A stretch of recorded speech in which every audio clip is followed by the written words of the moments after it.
I'm tired of crap NFTs. That's not helping the marketplace. Just putting an NFT out because you scribbled something on a napkin and you think you can do a big money grab, that's not sustainable. That's not permanence. That's not recognizing the significance of the medium itself. Right. Make it need to be an NFT. And so, Matt, what's happening, man? I'm doing well, man. How about yourself? Cannot complain. This is this episode's near and dear to my heart. Really excited. Who we got lined up? We have Ed Young. He is the CEO and founder of NFT.hiphop. He was one of the original co-founders of The Source, hugely influential hip-hop magazine, has long and storied history in that space, and really excited to hear his perspective on how NFTs can really drive mainstream adoption into that community. Yeah, for sure. And with NFT.hiphop, it's, they're building something really special. And then also really, he dives into exactly what that is. They recently did drop a Hip Hop Heads collection, but also are really working to build a broader marketplace in the space. And I think, a lot as the hip hop community really starts to lean in and adopt NFTs as artists, as fans, I think there's a lot as comes up in the episode. There's a lot. It's not necessarily like mainstream consumer ready, just with the on ramp and with some of the platforms. But as it develops, it gets really, really powerful in bringing power back to creators, to artists, to their fans, without having to rely on intermediaries or third parties that are really extracting a lot of the value. So I think it's really exciting. I think it's early, but I think Ed's experience and seeing the hip hop community evolve the way it did, and now being here at the early ages in the NFT community, it's a really exciting time for us all. So really enjoyed hearing his perspective as to the convergence of the two and what's to come. In that same vein, before we jump into this episode, if you haven't already, definitely want to encourage you to check out our newsletter. We send it out once a week, simplifying all that's happening in the market into actionable insights. Just go to NFTnow.com. Yeah, that's right. We leveled up, got the .com now. So you can sign up and start getting those right away. There it is, leveling up. Without any further ado, Ed Young. Ed, how's it going, man? Great to have you on the podcast. Really great to be here. Thank you. I'm excited. Me too. Well, to get things started, just love to chat a little bit about your background and how you made the jump from The Source and legacy media into the NFT space. So that's, I could go on a long, winding tale about that, and please stop me at any point. I don't know that it was so much a jump. I started in tech back in 1991 when two guys, I was doing both The Source magazine and the New Republic magazine, and I was going back from Washington, D.C. to New York doing both. I was a partner in The Source, working as associate publisher at the New Republic. And these two guys were walking through Washington, D.C. streets with this big black box, something that could never happen right now. They would be immediately arrested after 9/11. This is 91. And they're walking with this big black box through the streets of Washington, D.C., go into DuPont Circle, come up into the offices of the New Republic, and they start asking for this guy, Fred Barnes. And they get to Fred. He was one of the reporters. He was on the McLaughlin group, or I'm aging myself here. But anyway, so he was a pundit. He's a political pundit. And so they wanted to tell him about this new thing called the internet. And one of them had worked at DARPA, and another was working for Steve Jobs at Next Computer, which is what that big black box was. And so I get my phone rings, and it's like, I hear Fred going, Ed, you know about this tech stuff, right? There are these guys here in my office. So he pulled me in, and I met these two guys, Dan Goldman and Carmi Weinsweig, and they opened my eyes to this thing called the internet. And so that was my first thing. So the source.com was actually a domain that was acquired, I think, in 1992. So that's one of the things, because I was like, I think this internet thing might be something. Yeah. So anyway, over the years, I've always, and I love tech, and so I've always been involved in it. People call me a geek, which I owned. And so Revenge of the Nerds was like the coolest movie ever. So anyway, old legacy media is dying. It's done. And I can say that unequivocally. And the people who have been doing it really just need to usher their way off to retirement or something, because they keep fighting what is inevitable. People consume media differently now. And what's exciting about blockchain, as we get into, and NFTs especially, is that we have finally arrived at the point where you can deliver content to people in a way that they actually want it and can consume it easily. What you guys are doing is, I just love, because that easy part has not yet been achieved, but you're ushering people into that. And so that's why I'm super excited. Long-winded way of saying thank you so much, guys. For sure. No, and it's amazing to have you on, and contributions to media landscape, and now being able to really leverage a lot of that perspective in the NFT world, and really kind of bridging the gap into the hip hop community and hip hop culture. So I'm curious, from your perspective, I mean, what does excite you about NFTs? Obviously, it's a robust and powerful tech, but like within the hip hop space and beyond, like what makes you like, damn, this is something we got to take serious? Okay. Authentication capability, provenance capability, and then the big one, utility. The fact that you can give creators a direct path to their supporters or fans, or whatever you want to call them, and that you can get rid of the need for the third party. Yeah. You know, the leveraging of the blockchain to allow for that audited. I see. I just get so excited. I'm pounding. And furthermore, welcome to my home. But that you can leverage that blockchain capability to the point where artists finally have the ability not to be ripped off. You know, they complain about it all the time. Our contract's not fair. Well, now it's put up or shut up time. Right. And they don't have to be ripped off. They can do a little bit more work, or their teams can do a little bit more work, and actually have that direct connection that is dictated, and the rules are dictated by themselves. Yeah. No, it's fascinating and super exciting to me, because I think like two interesting analogies. Like one is like a past guest we had on the podcast, Jay and Silva. He's a photographer turned really successful NFT artist, and we were having a conversation with him and some other artists, and a point came up that like the economy, their business used to run off like likes, right? Like the more likes they could have, the more that they could leverage that in getting brand commissioned work. When in reality, like that's they're not able to truly express. They're not really monetizing and creating art and monetizing it effectively. And then B, like a lot of the biggest value extraction is on like a platform like Instagram that's like selling access to their audience, right? So I feel like this brings the ownership back, per your point, to these musicians and artists. And I think also, having like worked a lot in the middle music industry, it's like people will often say that there's no middle class in music. You're either like a starving artist, or you're like the top 1% that drives all the revenue in the industry. Absolutely. So this to me is also super exciting within the music industry, because it's like per all these points, it's like this kind of brings power back and creates a thriving middle class. And I think this would be like a large revenue stream for musicians. Okay, but you've got to pound that home. Thriving middle class. Right. Like, that's the part that I think is lost on most people. Everybody's not going to be Justin Bieber. Right. You know, but can you do what you love doing and have a home, support your family, have cars, and, you know, go out to eat and all? Yeah, you can now. Yeah. And that has not been possible with the way it's structured currently. Right. Totally. And, you know, that just gets back to like the making good on the actual promise, the original promise of the internet, you know, and so, you know, I'd love to hear too, like, so you launched NFT.hiphop. What is the mission there? What's the vision for it? Okay, so NFT.hiphop was launched I did it with the Near protocol, because this is one of the things that I really got, you know, pounding the table about, was the whole royalties component, where when I discovered that the royalties that everybody talks about, they're central to the music industry and film. You see Scarlett Johansson now with Black Widow, but to the music industry, royalties rule.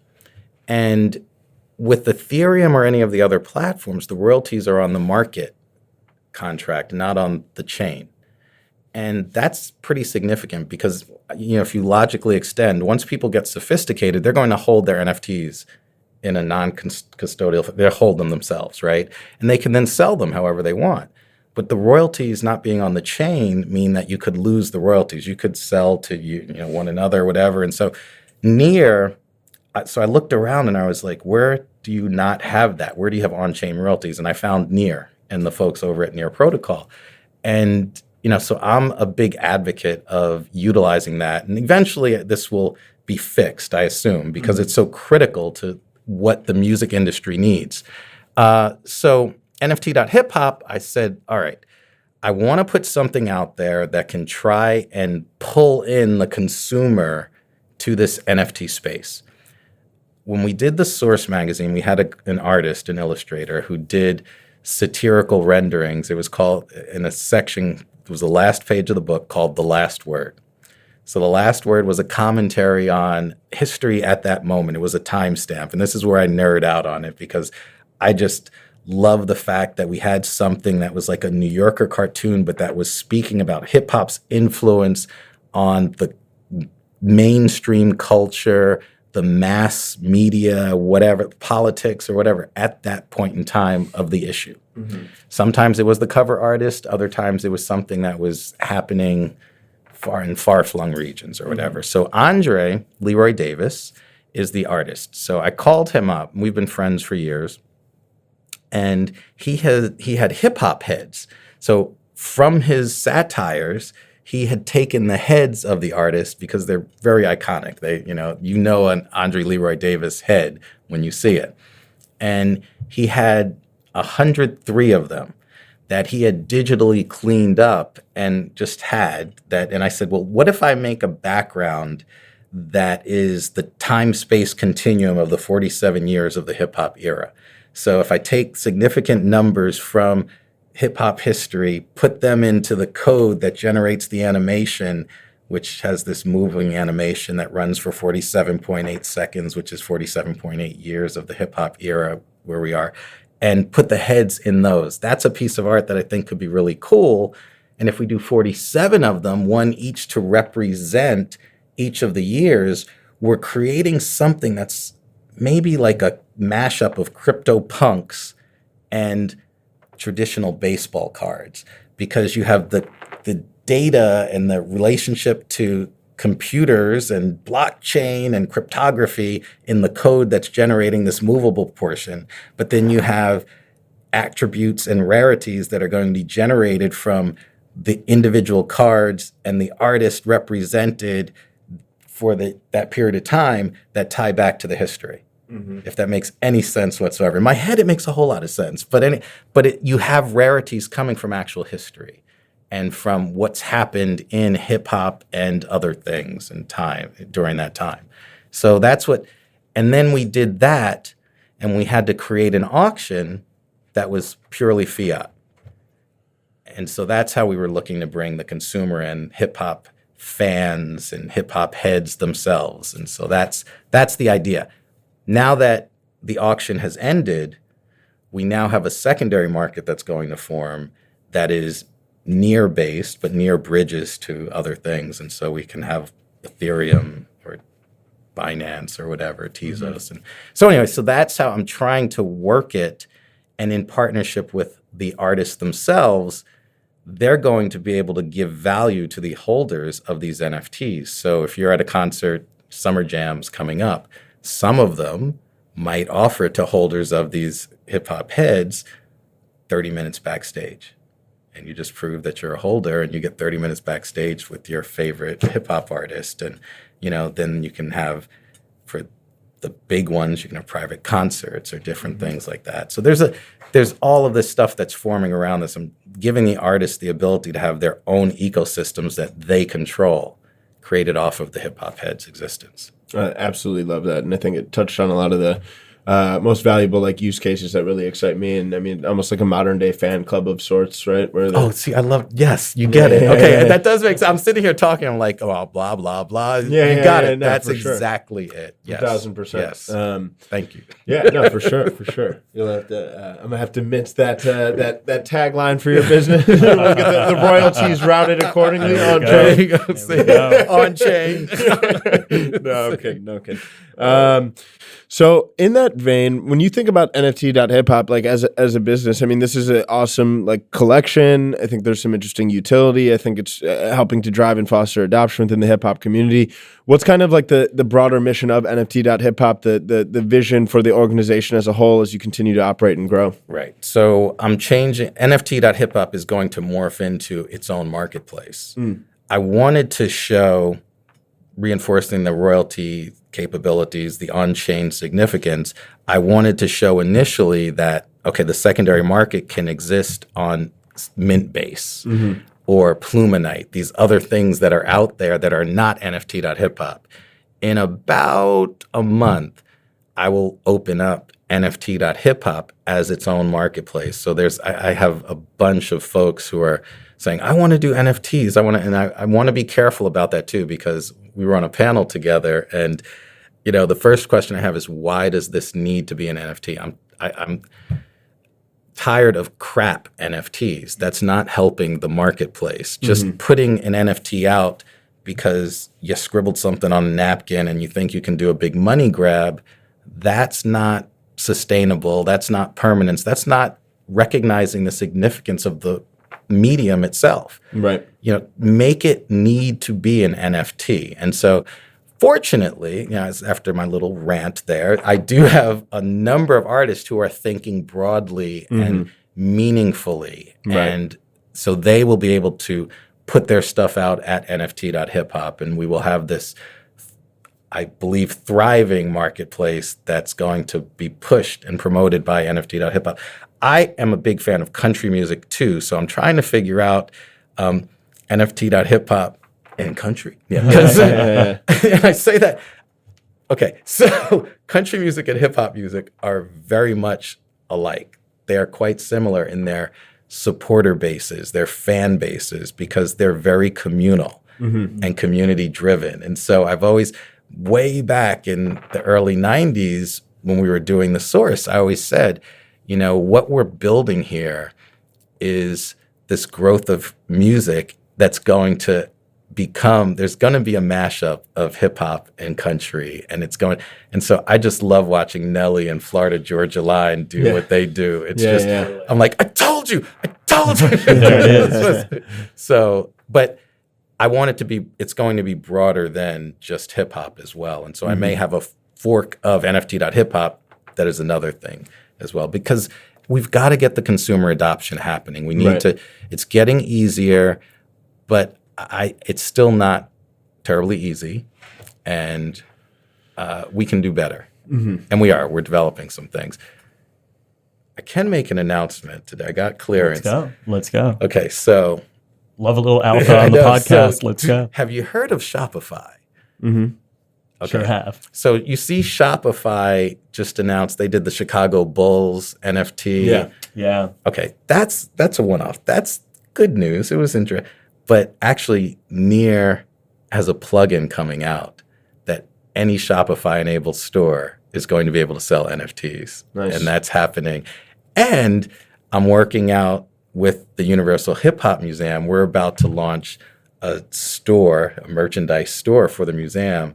But one of the first ones, if not the first one, will have some of the sub-collections from the hip-hop heads available as Shopify purchasable items at the store. That's awesome. Yeah.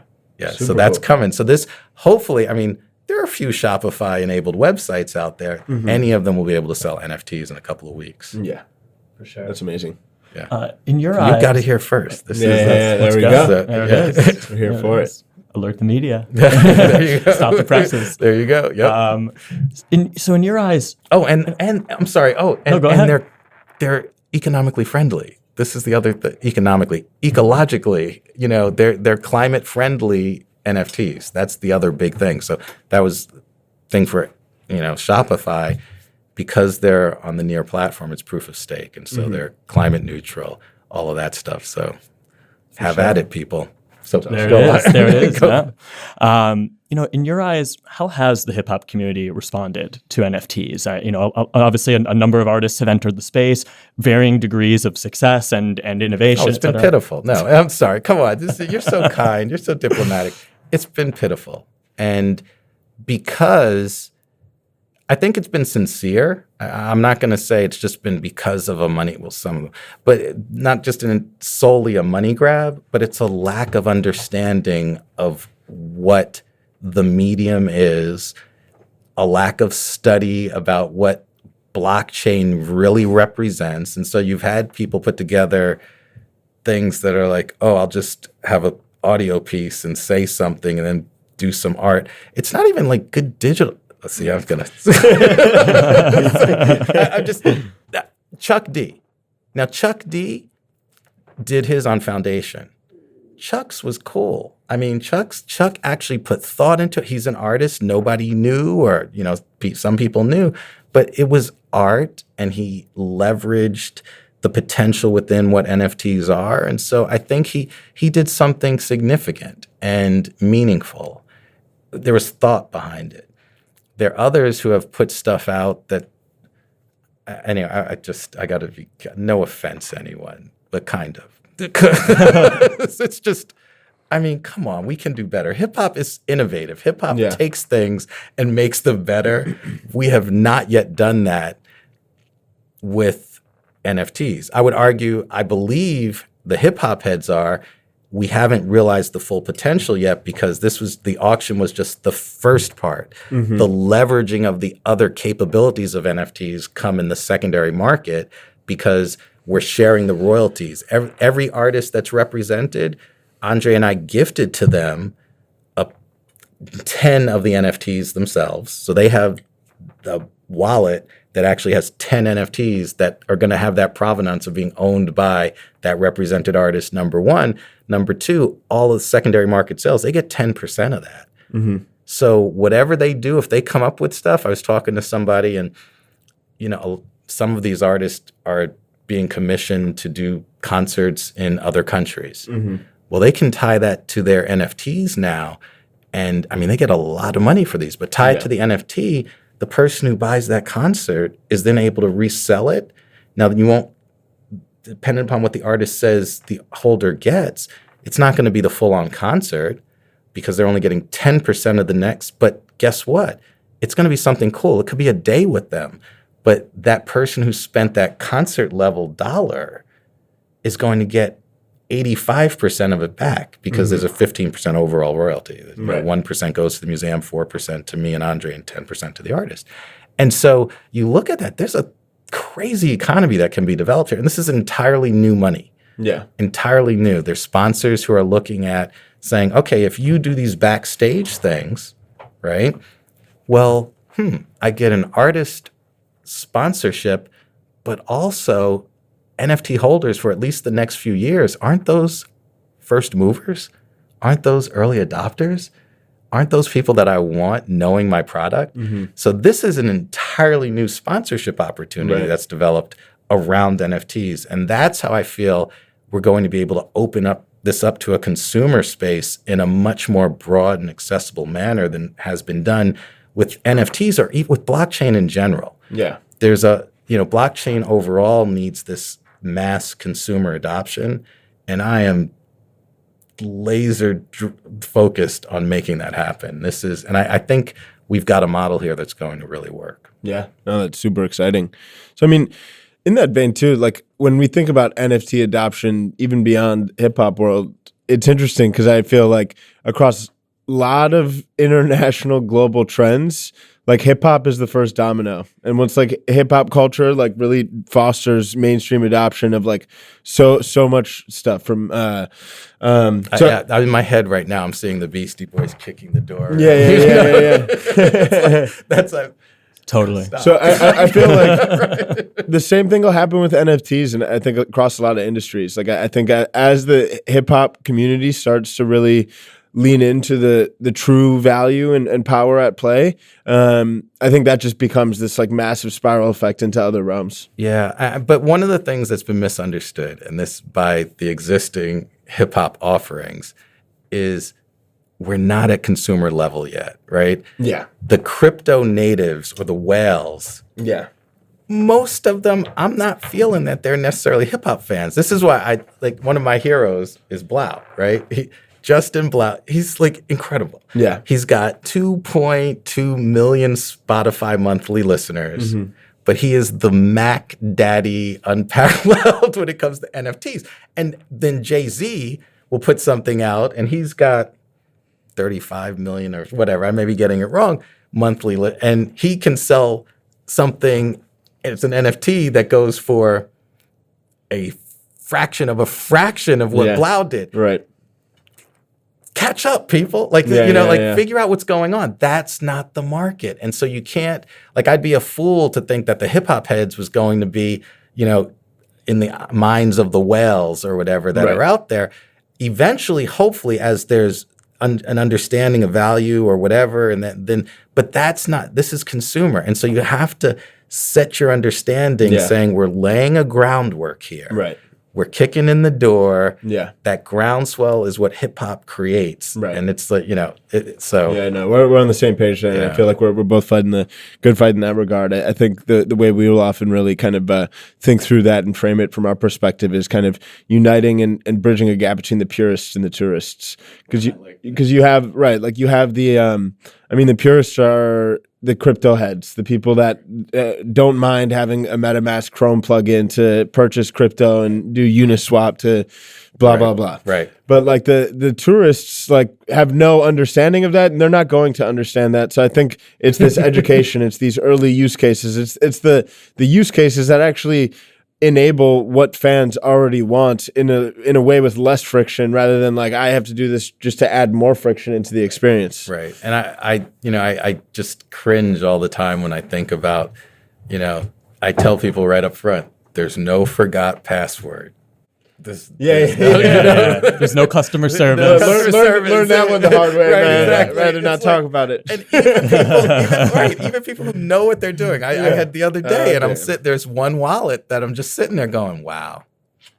What was I thinking? I was an early Doge supporter back in 2013. Oh, man. No. We've all got a story. The utility of Doge at the time I thought was disruptive. We've all got a story. I've got a Litecoin wallet. I'd rather not speak about. Yeah. It's like, you can't go like, hey, Charlie, could you help me out here? No. Decentralization is a double-edged sword. Yeah, exactly. And so how we get... And I don't know that you want to get around that. That's what self-empowerment is about. You are your bank. Do you want... So anyway, but this is what makes it fun and exciting, I think. Yeah. So 100%. We'll get this figured out. Well, one of the things that we're also really excited about is, coming from the media space, the potential for NFTs and Web3 to really help kind of move past this broken media model that we discussed, this reliant on ads and this race to the bottom for clicks. What are your thoughts on how NFTs and Web3 and like blockchain at large can? What are your thoughts on how that can really revolutionize media for the future? Look, I think the clearest way that it can is that direct connection between creator and supporter. And you said a little bit back, the initial promise of the internet. The thing that got me excited when I discovered the internet was the idea that history repeats itself, right? And I was like, the golden age was when we had the age of patronage, right? When, everybody can be a Medici now. Like but in a very positive way. We don't have to be billionaires to support artistic output. And so if you look at magazines, or if you look at, the media that we were familiar with, what was it? It was magazines in general were a branded, curated batch of content, right? And what you were doing was that was a trusted voice that you could go to for varied opinions, Right now, the algorithms do it, but they do it poorly. And they do it in a means that makes you stupid, basically. It makes you think you're getting varied opinions, but you're not. You're getting different headlines saying the same thing. And so if we can get the connection back to the actual creators, I think that's going to benefit society. We may actually not lose our democracy ultimately, but we're close. We're on the fringes here of that being a foregone conclusion, but I think this is hugely significant with the advent of blockchain and NFTs and what they provide. I don't think it's a mistake that this is happening at the same time as these other things are happening. And so I feel like this is a mission. We're the Avengers in some way, but where we're trying to save civilization. And it sounds crazy and corny, but it's true. I mean, I love it. I agree. I mean, I think it's it reminds me of another interesting conversation we had too, kind of going back to that like Jay and Silva story and how this creates a thriving middle class. Like, imagine what gets unlocked when creators are able to create with themselves without having to like create to like sell their soul to another entity, right? Like, it enables a new level of creativity by way of the direct connection with their fans, and I think that goes for. I mean, even NFT now, right? We're trying to really innovate upon the media model so that we don't have to be relying upon advertisers. Because even at that point, now that you have this third party rather than the direct people that we're trying to serve, now that all of a sudden like perpetuates this lack of true holistic connection. So I think that gets very, very exciting. And think of how much money has traditionally been taken out by the third parties. Yeah.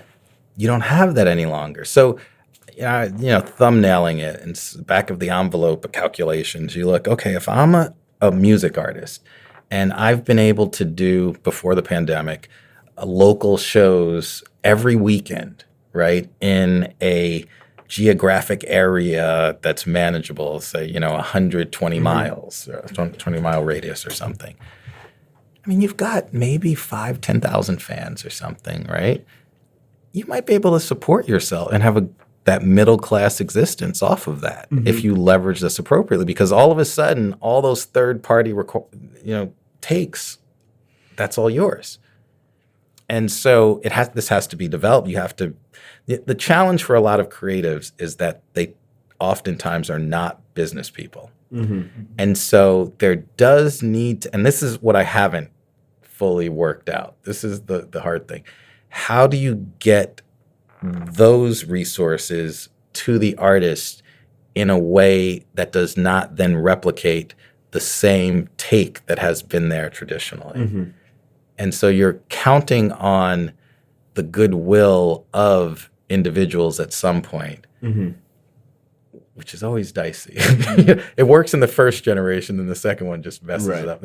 But maybe, is it some way of making DAOs that provide the service, and so that people are policing themselves through that decentralized autonomous organization, and that way it's fair and no one's getting ripped off. And maybe I haven't worked that out, but let's figure it out, because that's the way to make this really work. Right.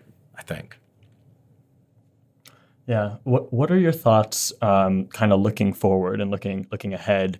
What are some of like the sort of key sort of milestones you think are going to bring NFTs, Web3, blockchain more towards mainstream adoption in the hip hop community? The closer we can make it mirror, look, great technology doesn't change the way you do things. It makes the way you do things easier. That's, I think, generally. Yeah. When we get to the anti-gravity machine, that'll change the way we do things. But generally, if we can get the wallet that feels the same as our regular wallets, but are still secure, the Shopify plugin, I think that potentially, if people use it the right way and engage with that, getting that out, so you're shopping for a T-shirt and you buy an NFT. If you're able to put things into your basket make it feel like, oh, this is something that I buy. One of the NFTs, so much of it is art, right? It's not just the utility component, it's a ticket or whatever. But the art component, one of the big things is we need screens. We need a way to display these things, because the vast majority of people, I don't know that it's going to change that they want to put on display the art that they own.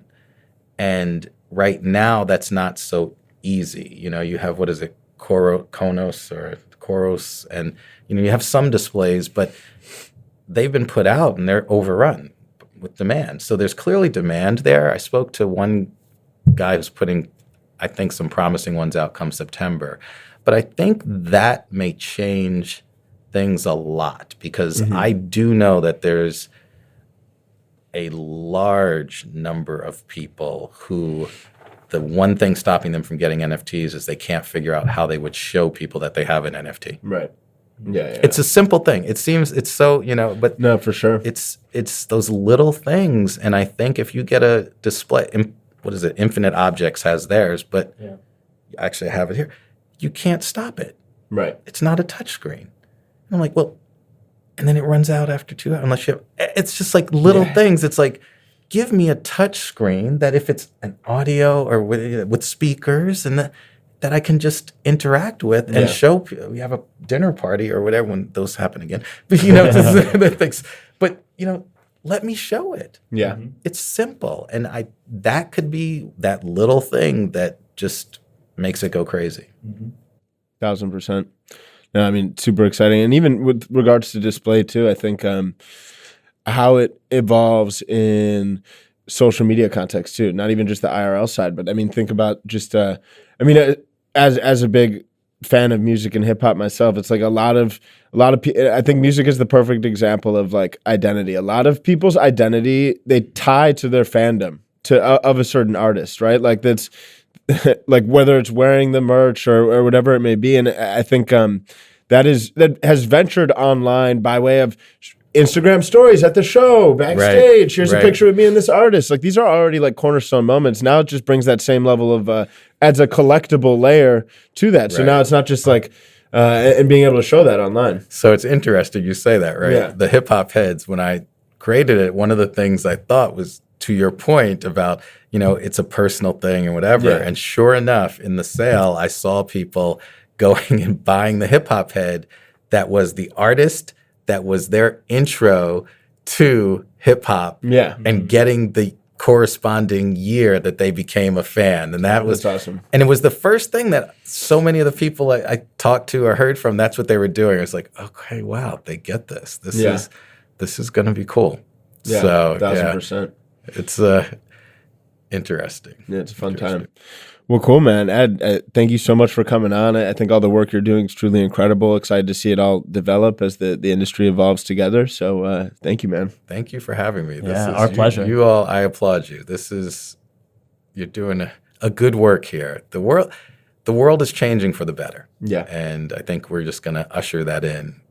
Let's usher it in quicker, though. Yeah. Let's get it. Here for Let's that. go. All right. Thank you, man. Thank you. Thanks. Man, really enjoyed that episode.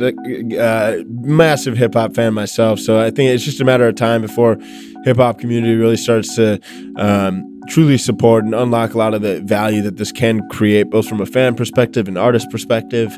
So I mean, that just gets me like real gassed up. So I'm really excited to continue to see it evolve in some of the ways that we spoke about. What stood out to you, man? Yeah, I mean, I love how like sort of straightforward and frank he was about the current state of affairs in sort of the hip hop community and how much room for growth and adoption there really is. I loved his thoughts on this as like a new age fan club.